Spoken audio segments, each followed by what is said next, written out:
जय श्री कृष्णा। प्रिय दर्शकों, भाई और बहनों, अस्ट्रो चर्चा में आपका स्वागत है। मेरा आपको सादर नमस्कार। आज के वीडियो में जो सिंह लग्न के व्यक्ति हैं उनका अक्टूबर माह कैसा गुजरेगा उस पर एक संक्षिप्त पर चर्चा करेंगे। नए दर्शकों को बता दूं कि वो कैसे पता करें कि वो सिंह लग्न के व्यक्ति अर्थात लियो असेंडेंट है, तो अपना बर्थ डिटेल्स किसी अच्छे एस्ट्रो के सॉफ्टवेयर में डालें। जो लग्न कुंडली बनकर आती है, जिसको D1 चार्ट भी कहते हैं, उसके यदि प्रथम भाव में 5 नंबर लिखा हो तो आप सिंह लग्न के व्यक्ति हुए। ये प्रथम भाव है और इसमें 5 नंबर लिखा हुआ है, तो ये सिंह लग्न की कुंडली हुई। 1 अक्टूबर को जो गोचरीय परिवर्तन है वो आपकी कुंडली पे मैंने लगाया हुआ है और अक्टूबर माह में होने वाले जो महत्वपूर्ण गोचरीय परिवर्तन है उसको डिस्प्ले किया हुआ है। जब भी कोई ग्रह राशि परिवर्तन करता है तो अपना विशेष रिजल्ट देने को इच्छुक होता है और आपके ओरिजिनल नटल चार्ट के हिसाब से कोई विशेष महादशा, अंतरदशा, प्रथम दशा अनुकूल चल रही हो और गोचर उसको टैली कर देता है तो आपको रिजल्ट का अनुभव हो जाता है। अर्थात रिजल्ट फलित हो जाता है। आपके लग्नेश आगे बढ़ने से पहले आप अपने चैनल एस्ट्रो चर्चा को सब्सक्राइब कर लें यदि अभी तक नहीं किया है या पहली बार देख रहे हैं, और यदि वीडियो अच्छा लगता है तो इसको लाइक करें और अपने परिचित जनों को शेयर भी करें। आपके लग्नेश वो सूर्य महाराज जो कि द्वितीय भाव पे गोचर कर रहे हैं, तो लग्नेश का द्वितीय भाव पे गोचर करना धन की दृष्टि से अच्छा है।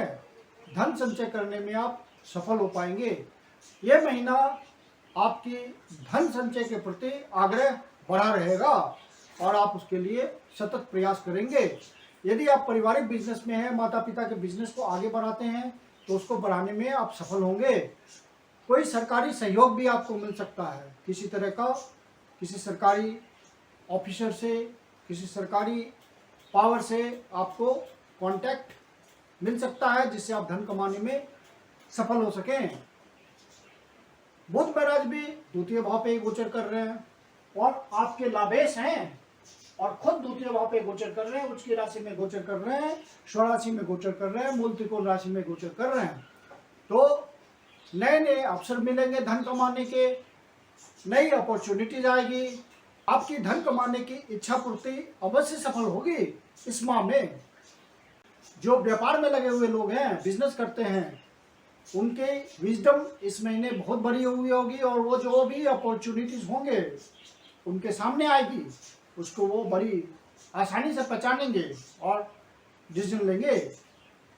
बस जल्दी में डिसीजन नहीं लेना है, सोच समझ के डिसीजन लेना है, और यदि आपने सोच समझ के डिसीजन लिया तो आप नए अवसर से धन कमा लेंगे। शुक्र महाराज भी धन भाव पे गोचर कर रहे हैं और आपके कर्मेश हैं और तृतीयेश हैं और इनका नीच भंगियो भी हो रहा है द्वितीय भाव में। ये उच्च के बुध के साथ गोचर कर रहे हैं। शुक्र महाराज आपके तृतीयेश हैं, मतलब आपके एफर्ट को बढ़ाए हुए हैं। आप रिस्क टेकिंग ले पा रहे हैं अपने कर्म क्षेत्र में, क्योंकि कर्म के भाव के स्वामी भी शुक्र महाराज ही हैं और धन से संबंध बन रहा है, तो अच्छा खासा धन कर्म के थ्रू आप कमाने में सफल होंगे। ये माह धन की दृष्टि से महत्वपूर्ण है। धन भाव इंपॉर्टेंट है यह माह आपके लिए। उस भाव पे 3 ग्रहों का गोचर है और सब अपना अपना रिजल्ट देंगे, तो धन की दृष्टि से यह महीना आपका महत्वपूर्ण हो गया। गुरु महाराज अष्टम भाव पे गोचर कर रहे हैं।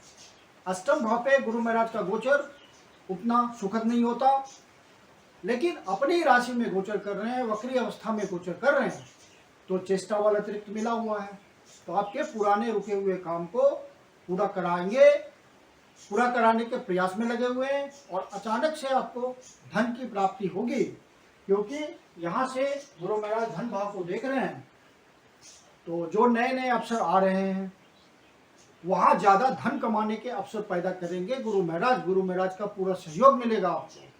यदि आप कोई रिसर्च डेवलपमेंट के काम में हैं, इन्वेंशन के काम में हैं, किसी तरह का डिटेक्टिव सर्विस के काम में हैं, तो वहाँ अचानक से आपका कार्य सफल हो सकता है, आपको सफलता मिल सकती है।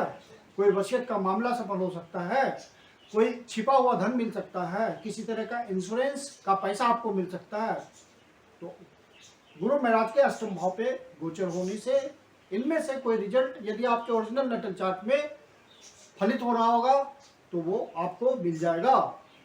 गुरु महाराज कि पांचवी दृष्टि 12वें भाव पे है और यहाँ से छठे भाव से शनि महाराज भी 12वें भाव को देख रहे हैं, अर्थात जो एक्सपोर्ट इंपोर्ट के काम में हैं उनके लिए बढ़िया समय होगा, बढ़िया महीना गुजरेगा और नए कनेक्शंस बना के ज़्यादा धन कमा सकते हैं, बाहर जाने का भी मौका मिलेगा धन कमाने के लिए। तो यदि आपको ऐसा अवसर मिलता है तो उसका फायदा उठाइए। शनि महाराज आपके छठे भाव पे गोचर कर रहे हैं, वक्री अवस्था में गोचर कर रहे हैं, हालांकि स्वराशि में गोचर कर रहे हैं। तो रोग के जनक होते हैं शनि महाराज, तो आप अपने स्वास्थ्य का ध्यान रखिएगा। मेडिटेशन, मेडिकेशन, योगा, एक्सरसाइज, इन सब बातों के थ्रू आप अपने आप को फिट कीजिए और अपनी दिनचर्या में इन सब बातों को लीजिए, तो फिर कोई खास परेशानी नहीं होगी। शनि महाराज वक्री है तो कोई पुराना रोग उभर कर सामने आ सकता है। मंगल महाराज दशम भाव पे गोचर कर रहे हैं और उनको डायरेक्शनल स्ट्रेंथ मिल रहा है, दिशा बल। तो मंगल महाराज का अच्छा रिजल्ट आएगा और यहाँ पे गोचर करते हुए वो चतुर्थ भाव को, अपनी राशि को देख रहे हैं सप्तम दृष्टि से, जो कि उनकी डिजायर है। तो जो भी रियल एस्टेट के सेक्टर में है, जमीन से जुड़ा हुआ काम करते हैं, उनको विशेष फायदा मिलेगा। यदि आप पहले से प्रयास कर रहे हैं कोई प्रॉपर्टी के लिए, कोई फ्लैट खरीदने के लिए, तो आपको कोई जमीन खरीदने के लिए, कोई मकान खरीदने के लिए, तो वहां आपको सफलता मिल सकती है। मंगल महाराज का रिजल्ट आपके लिए फेवरेबल है और गुरु महाराज की भी ब्लेसिंग आ रही है। यहाँ से चतुर्थ भाव पे वो ब्लेसिंग दे रहे हैं। कोई कन्वेंस भी आप खरीद सकते हैं, अपनी सुख सुविधा का साधन भी जुटा सकते हैं।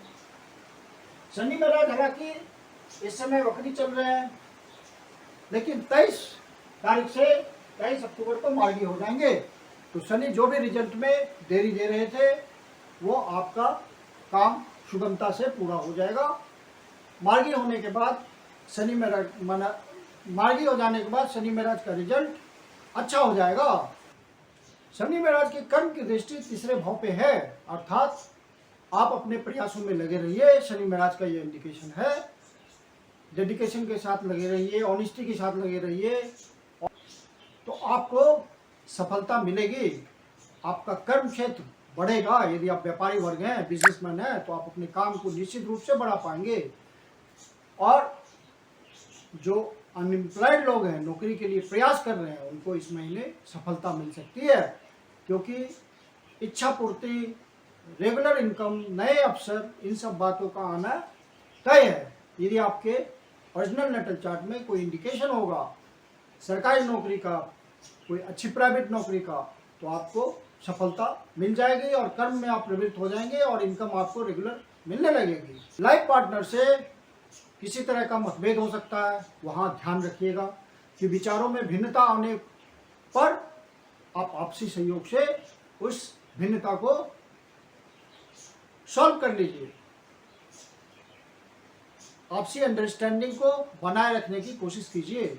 बिजनेस पार्टनर के साथ भी किसी तरह का मतभेद नहीं होना चाहिए। यदि आप पार्टनरशिप में कोई बिजनेस करते हैं, जो भी मतभेद हो उसको बैठकर सुलझा लीजिए। पब्लिक इंटरेक्शन में किसी प्रकार का परेशानी हो सकता है, कोई परेशानी आके खड़ी हो सकती है, तो उसको गोचर का फल मानते हुए उस परेशानी को दूर करने की कोशिश करेंगे आप। राहु महाराज पहले से नवम भाव पे गोचर कर रहे हैं और मंगल के रिजल्ट को बढ़ा रहे हैं, तो कर्म का बढ़िया रिजल्ट आएगा। फिर मंगल महाराज आपके 16 अक्टूबर को लाभ भाव पे गोचर करेंगे, कर्म स्थान से निकल करके लाभ भाव पे गोचर करेंगे। तो मंगल का रिजल्ट कंटिन्यूस अच्छा ही रहेगा। 11वें भाव पे किसी भी ग्रह का गोचर अच्छा होता है, धन की दृष्टि से तो जरूर अच्छा होता है। तो धन का आगमन सुगमता से होता रहेगा। मंगल महाराज सहयोग करते रहेंगे आपको। आपके भाग्य भाव के स्वामी हैं और सुख भाव के स्वामी हैं, तो सुख में वृद्धि करते रहेंगे। इच्छा पूर्ति होगी, सुख बढ़ेगा, धन आएगा, आपका सुख बढ़ेगा। भाग्य भाव में वृद्धि होगी तो आसानी से सारे काम सफल होंगे। तो मंगल महाराज का रिजल्ट आपके लिए उत्तम है। सूर्य महाराज जब 17 तारीख को यहाँ से निकल करके तृतीय भाव पे गोचर करेंगे, तो थोड़ी कठिन परिस्थिति होगी, स्वास्थ्य के प्रति लापरवाह बिल्कुल नहीं होंगे, स्वास्थ्य का ध्यान रखिएगा, क्योंकि सूर्य नीच की राशि में गोचर करेंगे और केतु वहां पहले से विराजमान है, तो सूर्य की पावर कम होगी, तो आपको स्वास्थ्य संबंधी परेशानी हो सकती है। सूर्य जिन सब बातों को इंडिकेट करता है वहां कहीं कहीं परेशानी आपको महसूस हो सकती है। स्वास्थ्य संबंधी हार्ट की कोई समस्या उत्पन्न हो सकती है, कोई परेशानी आ सकती है, तो आप इसको ध्यान में रखिएगा। शनि महाराज भी ऑलरेडी वक्री चल रहे हैं और वक्री ग्रह स्वास्थ्य में कोई रिलीफ नहीं देते। सूर्य महाराज भी नीच के होंगे, तो और गुरु महाराज भी वक्री हैं, वो भी स्वास्थ्य में कोई रिलीफ नहीं देंगे, तो इनका कंबाइंड इफेक्ट होगा कि आपको अपने स्वास्थ्य का ध्यान रखना है। तो आप अपना मेडिकेशन, योगा, एक्सरसाइज के थ्रू जो आप पहले से करते आ रहे हैं उसके थ्रू अपने आप को फिट रखेंगे, फिर कोई परेशानी नहीं है। इस माह में जो इम्पोर्टेंट डेट्स हैं जिसका आपको ध्यान रखना है वो इस प्रकार है: 4 तारीख, 5 तारीख, 8 तारीख, 9 तारीख, 18 तारीख, 19 तारीख, 27 तारीख, 28 तारीख। ये तारीख किसी नए शुभ कार्य को प्रारंभ करने के लिए शुभ नहीं है, अतः हो सके तो इन डेट्स को अवॉइड कीजिए। नए शुभ कार्य को इन डेट्स पे प्रारंभ नहीं करें तो अच्छा रहेगा। स्वास्थ्य का इस महीने आपको बहुत ध्यान रखना है। धन की कोई परेशानी नहीं आएगी, धन का फ्लो बना रहेगा और कर्म में आप प्रवृत्त रहेंगे। मैं कुंदन शर्मा आप लोग का हार्दिक स्वागत करता हूं। आपके जीवन की यदि कोई समस्या है तो उसका समाधान आप हमसे ले सकते हैं, पर्सनल कंसल्टेशन ले सकते हैं। मेरी अपनी कंसल्टेशन शुल्क होती है।